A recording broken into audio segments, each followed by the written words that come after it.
everyone. Welcome again to my YouTube channel, MySafe Space with Edna. And my name is Edna. Please don't mind my voice. I think it's the flu or something, but I'm still going to give it my best shot. How many of you guys have watched my previous episodes? The episode on domestic violence survival, part 1 and 2, where Tosin shared her story. If you guys know how many people sent me messages, private messages, asking questions, I even got people who were willing to support, a community of women who are experiencing domestic violence. And I find that very heartwarming. It was like an expose. That podcast was like an expose. So if you have not watched it, I'm not blowing powder again. We have gone past powder. So if you have not watched it, hurry now to my YouTube channel, My Safe Space with Edna, and search for those 2 episodes on domestic violence survival, part 1 and 2. Hit me in the comment section. Let me know what you think. If you know someone who is experiencing domestic violence, I put in resources in part 2 to help them overcome it. If you feel like reaching out, I'm also available to connect with you, whichever rocks your boat. But I want us to know that we have a safe space, a safe haven for women and even men, right? Because domestic violence is not gender-based. Even men who might have been facing domestic violence or whatever violence in their home, please reach out and talk to someone. It is important that you talk to someone. Without further ado, I have loads of updates to give you guys. I remember in my previous episodes, I told you that things are going on. Well, let me unleash them one after the other. Number 1, we are making a big decision as a family. Now, in most of my videos, you will hear me say FCA. When you hear me say FCA, that's my husband. In this season, we are making a big spring decision. We are buying a home. Yay! Can I hear someone shout? All right. You are going to be helping me make that decision. As you know, now women get house. So you're going to be helping me to make that home decision. I'm going to be showing you 3 top houses. I've searched far and wide in Winnipeg. But then we are going to be, just for, video's sake, 3 top houses, and you're going to be choosing, is it the house 1, the house 2, or the house 3 that will be suitable for me. So if you want to get the first bite of this interesting episode, do not forget to click on that subscribe button now. Click on it and press the notification bell so you get to know when I put up that video and many more. That's 1. 2, second update. I'm learning French. Je m'appelle Olufumi Edna. Je viens de Nigeria, mais j'habite à Winnipeg maintenant. As interesting as this sounds, right? It is phenomenal. I mean, I was in Alliance Française back in Nigeria, and then when I relocated, I found that I had the good opportunity to re-enroll in school and start learning French. So I started attending University de Saint-Boniface and began my French classes. And so far, so good. C'est bon. Très bien. So therefore, before you know it, before you count 1, 2, 3, I might be speaking French in my next episode. Because I also want everybody, irrespective of language, to find it easy to click on my podcast and enjoy what I share. The third update, drum roll, My Safe Space Hub. Yeah. I have this huge plan to create my Safe Space Hub for you and for myself. A place where is home away from home. This is not a hotel. No. This is not even an overnight stay per se. Maybe one night thereabout, but not not necessarily an overnight stay, is a space that is natural, a space with plants, a space with no TV, a space with no computer, a space with absolutely no internet, a space that is closer to nature, more like a resort, where you see nature grow around you. You sit, you listen to, you read books, even audiobooks will be available. Birds chirping, all those lovely spa sounds are in there. You want to take a nap?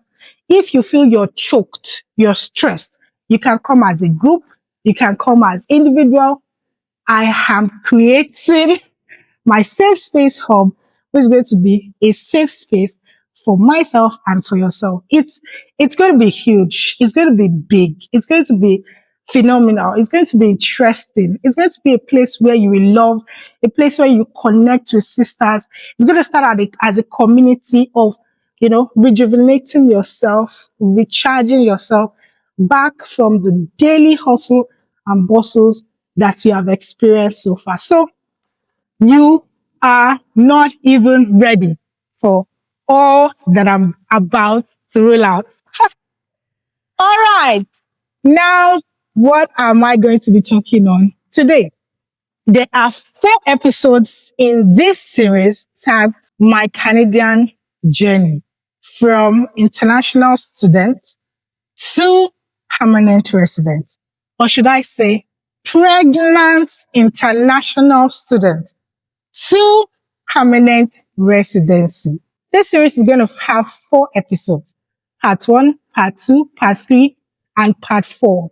I'm going to be mentioning names because there are a lot of people I need to thank on this my journey.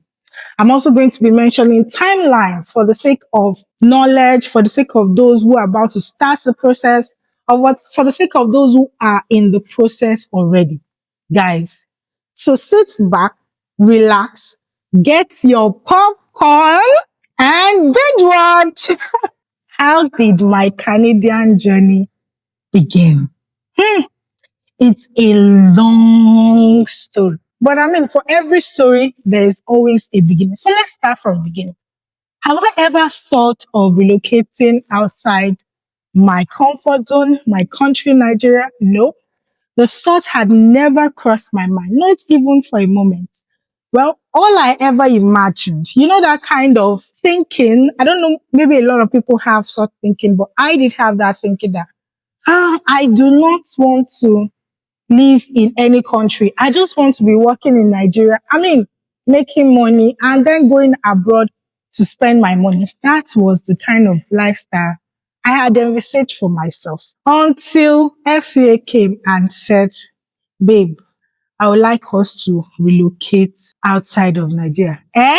To where? No, I have no intention of leaving Nigeria. I was running business in my career days. I had a good career. I was an accountant. I was a finance controller. I was making money. I had bought 3 cars. I was a big girl in the industry. And then, marriage happened. I decided to, bench my career for a while. Let me get used to married life before I go back into my career path, corporate lifestyle, which I eventually went back into. And then I started my business, which is Hard to Feed business along the line. And I coached hundreds of clients, many of whom are watching this video right now. So if you hear my clients, you want to say hi to me in the comment section right now. So yes, like I was saying, I had money, I had peace of mind, I had made connections. I was a mini celebrity in my own zone. I had been interviewed by Channels TV, OGTV, I was on DSTV, I was everywhere. My life felt good. I had 2 daughters, I had personal assistants, and then somebody just comes and say, I want us to relocate. Oh boy, I don't go anywhere. I'm not going anywhere. We stay here. And so I think he started telling me about this from 2017. And I didn't listen because, I had lost my dad when I was a teenager. And then my mom is the only person left. And then I'm going to leave my mom and go where? No, I ain't going nowhere. In 2019, I lost my mom. And as heartbreaking as that was for me, I felt, well, whatever it is that was keeping me from moving, there is no more excuse. So I told him, okay, now that mommy is gone, maybe we can start the processing. And so we started, making moves of how to begin the processing, how to begin the PR processing. It was looking like age was not, well, I wouldn't really know because honestly, I was not even involved in this. Well, I won't say I wasn't involved, but I was not, I was passive. Yes, that's the English. I was passive about it because remember, it wasn't really my goal to want to leave. And in 2020, we decided to go through the student route because it was looking like PR was not going to work, maybe because of age or whatever. But it was looking like PR was not going to work. Knowing that every year we clock a year older, we lose points. And we had no family which could have added points for us that we wanted to connect with that was living in Canada. So we decided to go through the study route. Who will now go to school? Is it me that has left school after maybe 15 years that I'll go back to school? As how? Anyway, prior then, I started learning French. Not because I was planning to come to Canada. I just wanted to know what it felt like to be in a classroom again. And so when FCA said, babe, it's like you'll be the one to go and study. And why? It's because my job was relatively kind of easy for me to run it anywhere, right? I could work remotely in any part of the world. So it was easier for me to leave than for him to leave. 2020, between October and December, we started. So I wrote everything down. In fact, he helped me to write a lot of it down, all the timelines and everything, because I want to give you credible information. As much as this is a personal story, a personal journey, I also want it to be something you can relate with, right? And get your facts right. So we started the processing around October to December 2020. And sourcing for school, who was going to run the admission for us, who was going to do all the stuff for us. And then we came across Veronica. Hey, Vero baby, Vero pumping. I told you guys I'm going to be mentioning names. And that's because these people have played a major role. I remember telling Veronica, I said, there is no how I'm going to say my Canadian story and I will not mention your name. So that was how FCA came across Veronica. She started working with us. And then Vero was like, Oga, you are not the one coming to study. You are not my client. Your wife is my client. I need to connect with her. Left to me, I was not ready to connect with anybody. Just be connecting with him. Whatever you guys decide to do, give me the results. I'll pack my bag and go. But don't connect with me. But she was insistent on relating with me one-on-one. Okay. That was how we started conversing. And then she put in all the requirements, everything. Mails was flying left and right. And I got school admission. I got admitted to University of Winnipeg in January 2021. The admission came. That was fantastic news. Finally. Hey, I'm going back to school. Okay, well, congratulations. Blah, blah, blah. We are looking forward to it. That was step one. This step two was that study permit application must be done. And so Veronica, who was our agent for all of this processing, began to process the study permit. All the information that was needed, every documentation. See, at this point, let me take a break and hail FC. That man, he's good with documentation. Good. May I point out that we both are accountants. He's an accountant and I'm also an accountant. But then people call me Lao accountant because baby girl must look good. Anyway, he keeps documents a lot. So he knows how to source for document. And meanwhile, he had done research about this thing. He had read about it and he was really ready for this move. So all the documentation that was needed, he sent it to her. And then the study permit application process began. In May 15, 2021, we sent in our application to IRCC. So the news is, oh, processing timeline, processing timeline. It might take so time, it might take 121 days, 50 weeks, whatever. One cannot really tell because remember this was COVID period that we were just transitioning from. COVID was 2019, 2020, and we were transitioning from this COVID period up to 2021. And so everything was, you know, a little shaky. Many people had not come to work. Businesses had closed down. There were a lot of, breaks that had happened. And so IRCC had loads of backlog. Unfortunately, we fell into that backlog. It will come next month. It will come next week. There was no guarantee as to when exactly the study permit approval will come. There was not even guarantee if you are going to be approved or not. Well, I continued living my life. In January 30, 2021, I launched my first book, which was my journey. I did a book launch. I had so many people, so many invited guests. It was a success. And so we say, oh, that's a good one. We are going to introduce the fact that you wrote a book into the processing, and they will know that you are a serious-minded person. I'm serious-minded though. Maybe to fast track it. Maybe fast track what? Shish, nothing.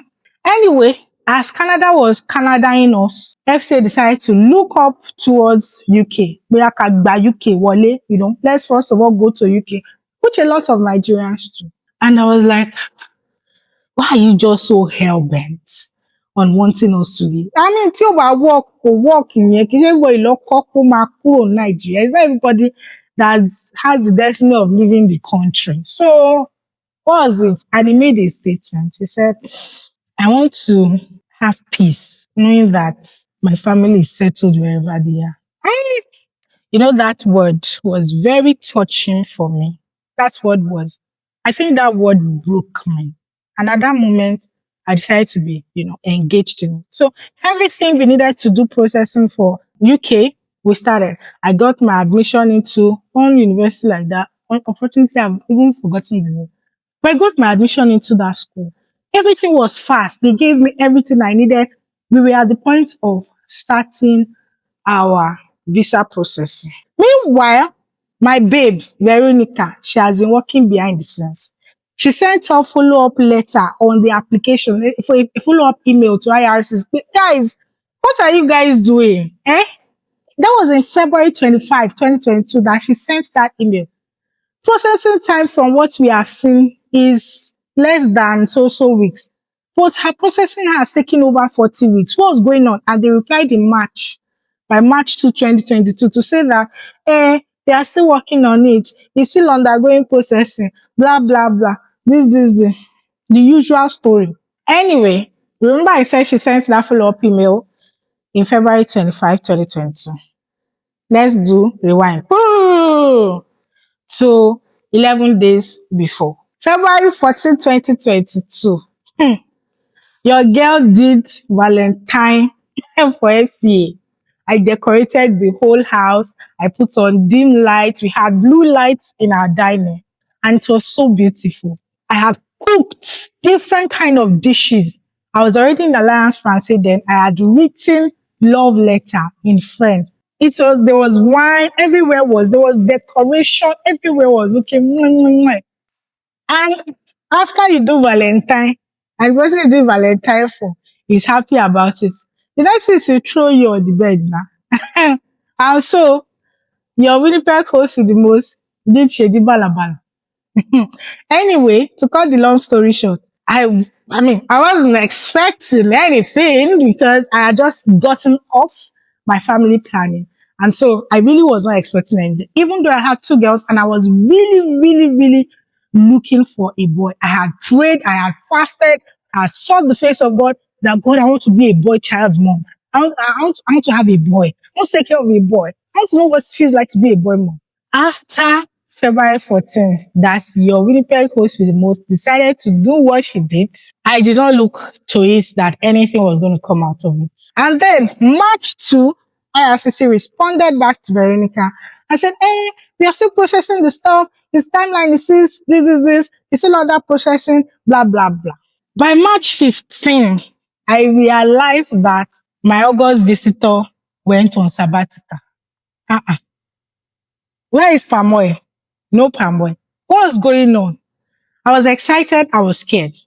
So I had bought plenty because this pregnancy thing, I've been looking for it. I remember myself and Miriam going to buy expensive clear blue. I think at that time they were selling for 10K. Clear blue pregnancy kits, negative. I just remember that I had 150 naira test strip. And I used it. And I saw 2 lines. I am in my life. March 15, 2022, I tested positive to pregnancy. I sent it to my sister. I sent it to FCA came back. I showed him. We didn't know if to be excited or to be sad. Left to him, he was cool with 2 girls. I'm the one looking for a boy. He never bothered whether a boy is coming or not. He's fine with the 2 girls here. But then his care for me is, what if this 3rd one is a girl? Will you still be happy? Will you still want it? That was March 15, 2022. And then March 30, 2022, Veronica came with the shocker about the result of my study permit. A decision had been made. Watch out for part 2.